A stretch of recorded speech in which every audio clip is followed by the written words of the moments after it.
отворен сум за прашања. Благодарам многу. Ја повикувам благородна Коцева Симјанов, извршен директор на ХОПС, опции за здрав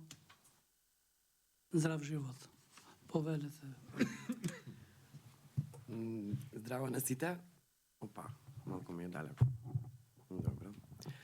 Здраво на сите. Јас сакам да изразам честит дека имам можност да зборувам тука како представник на граѓанска организација, која е всушност првата организација во нашата држава која работи со луѓе кои употребуваат дроги веќе повеќе од 25 години, тоа го правиме во континуитет.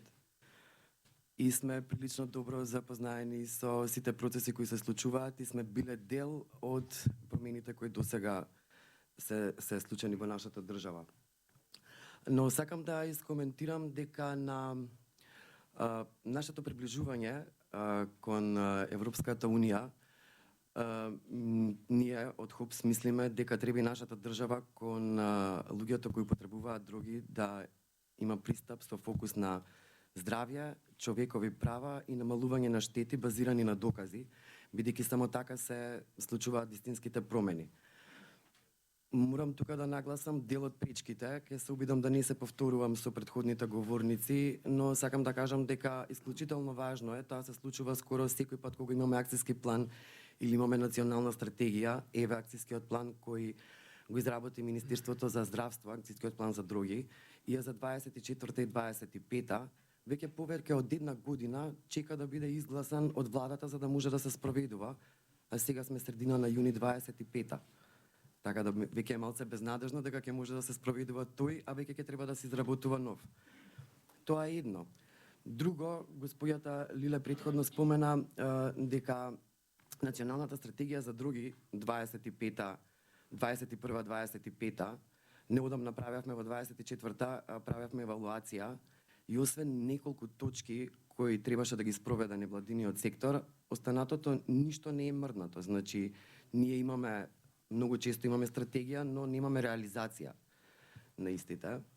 Тука би сакала да споменам уште една голема проблематика која со децении се провлекува, а тоа е финансирањето на програмите за намалување на штети од употреба на дроги, бидејќи тие многу влијаат и на намалувањето на побарувачката. Односно, луѓето кои работат во тој сектор се соочуваат секоја година со помали финанси, па така да може да ги кажеме дека државата не прави никакви напори и нејзината помош е скоро невидлива, што ги доведува во ризик и луѓето од здравство кои го работат тоа да не можат да си ја спроведат својата работа, но и го навлекуваат гневот на луѓето кои директно се вклучени во тој систем. Исто така, бидејќи сме организација која пружа различни сервиси на овие луѓе, последните години, особено од ковид навака, можеме да констатираме дека е многу зголемена употребата на неопијатни дроги и нови психоактивни супстанци за кои ние како држава имаме многу малку знаење, бидејќи немаме никакви статистики, немаме податоци од каде да влечеме од една страна, од друга страна господата кои се тука од страна на науката често немаат доволно ресурси да бидат во тек со лабораториите во Европа. Додека пак, например, има земји во Европа каде што, иако нешто не е легално, младите луѓе и воопшто корисниците можат да набават многу едноставно тестери и да проверат и да знаат барем од прилика што содржи таа супстанца, а тоа можеби ќе биде одвлекување од употреба. А ако знаеме што содржи, можеби ќе ги намали и штетите.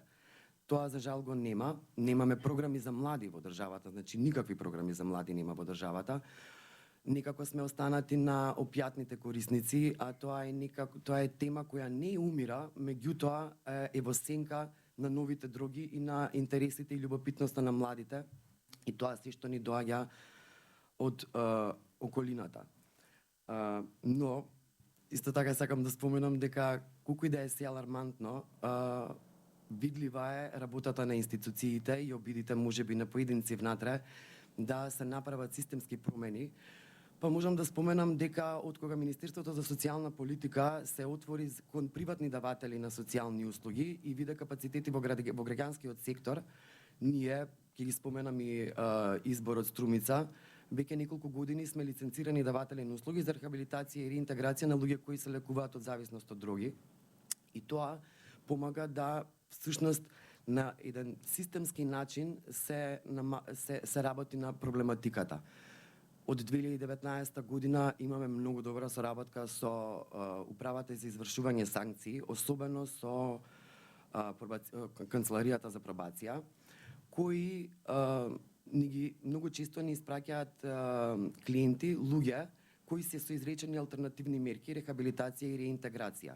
И сега од минатата година, поточно од 23-та, од октомври 23-та, од кога сме лиценцирани, дел од тие клиенти стасуваат, кои ги препрага пробациската канцеларија, стасуваат до нас преку центрите за социјална работа и всушност на тој начин би требало и да функционира тој дел од системот, за да може институциите меѓу себе, заедно со граѓанските организации и експертите, да направат вистинска рехабилитација и реинтеграција и да делуваат вистински на намалување на рецидивизмот.